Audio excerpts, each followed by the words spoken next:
Spoiler alert! Batman doesn't die, Aquaman becomes king, and none of your favorite Marvel heroes remain snapped for long. We know this now, but some of these movies' actors couldn't help but spill the beans early.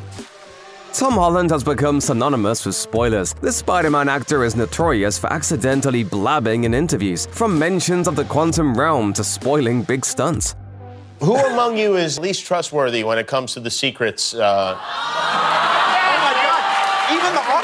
they know.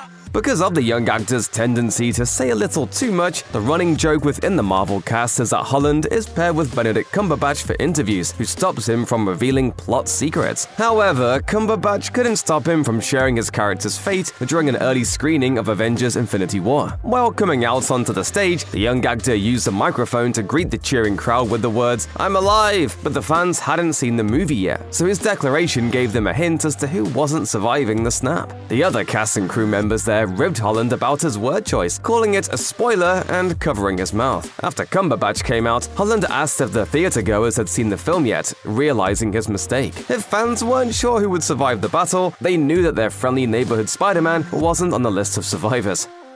Yo, I'm not really supposed to talk about it. Sometimes actors don't even have to say anything explicit about a movie's actual plot to spoil how it ends. In Dave Bautista's case, revealing he was filming additional movies in the Marvel Cinematic Universe that would take place after the events of Infinity War spoiled that his character Drax would somehow come back after being vaporized into dust by the snap. During the opening weekend for Infinity War, Bautista shared a bit too much while speaking with Good Morning Britain. Oh, yeah, we definitely see more Guardians in the upcoming Avengers, which we've already shot at. Quickly realizing what his words revealed, the actor shared that he filmed for the fourth Avengers movie, and that he was contracted for a third Guardians of the Galaxy movie even before the release of Infinity War. Yeah, I've shot scenes in it, so it must come back somehow. The reveal not only confirmed that Drax would come back, but that other characters that were snapped, including fellow members of the Guardians, were likely to reappear as well, as the entire movie hinges on whether or not they can regather the Infinity Stones to undo the original snap. Bautista confirming he would be back in some capacity despite being turned to dust negated the suspense of the journey, and revealed the fate of countless other snapped heroes. It may feel like spoilers are an internet invention, but popular franchises had spoilers even before America Online existed, and one of the biggest ones involved Luke Skywalker's parentage. Wow, what an ending! Who'd have thought Darth Vader was Luke Skywalker's father? Ah, thank you, Mr. Blow the Picture for me. In 1978, a group of Star Wars fans heard from David Prowse, the person in the Darth Vader suit, about the familial connection between Darth Vader and Luke. During a promotional tour in California, Prowse told a crowd, "Father can't kill son, son can't kill father, so they live again." The obscure quote was unearthed by a fan whose mother had saved the clipping from a newspaper in 1978. The fan, going by the name of Invectrex, shared the archival paper and stated that the reveal was a shock to his 7-year-old self. While this didn't get a ton of traction at the time because it was published in a local paper, it's certainly a significant reveal that spoils one of the most important plots of the original trilogy.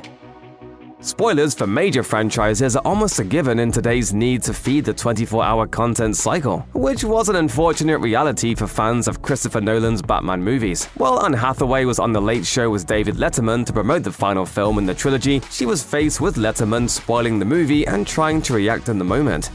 And I think this is it, and in the end, Batman is dead. Dave. Letterman jokes, saying he's not dead, but Hathaway sent Nolan a message during the segment. Chris, I had no part in it. I'm sorry. Right, yeah. People magazine reported at the time that the comments caused a big reaction online, with fans and moviegoers upset with Letterman's lack of tact. But was it a spoiler for the end of the film? Yes, Batman is part of a large explosion at the end of the film, leaving viewers to believe he's dead. But despite everyone mourning his death, it's discovered he's actually alive and in Italy. Either way, revealing Batman's death scene was a villainous move by Letterman. While spoilers tend to ruin endings for audiences, sometimes knowing a little something ahead of time is an advantage. This is exactly what Channing Tatum was attempting to do when he spoiled part of the ending for his movie Dog while promoting it. The actor went on Jimmy Kimmel Live to discuss the film. I think Marley and Me scarred everyone. Noting that after people found out he made a movie with a dog, they wanted to know if the dog survived, and told him they wouldn't watch the movie otherwise. He had no problem revealing everyone's worries during the interview. In this case, I want a spoiler. Yeah. It's a good ending, so everyone knows.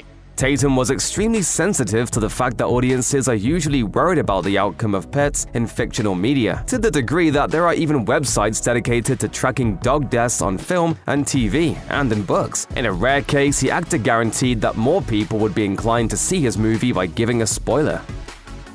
Even though many movies are adaptations of popular books, that doesn't mean an actor should reveal the entire plot and ending of a movie in a press conference. Will Smith did not get the memo while promoting I Am Legend. During the movie's press tour stop in Tokyo, the actor held nothing back as he shared everything about the plot, including the ending, as reported by Reuters. Though co-writer Akiva Goldsman tried to stop Smith, he wasn't able to in time. The leak was serious enough that press handlers actually asked for the assembled reporters to not report what was said in the press conference. Spoilers: in both the book and the theatrical release of the film, the actor's character Robert Neville dies. Despite several major changes between the mediums, an alternate ending for the film was created in which Neville does survive, but it was originally scrapped after poor responses in test screenings. Now the alternate ending is considered canon to allow for future films.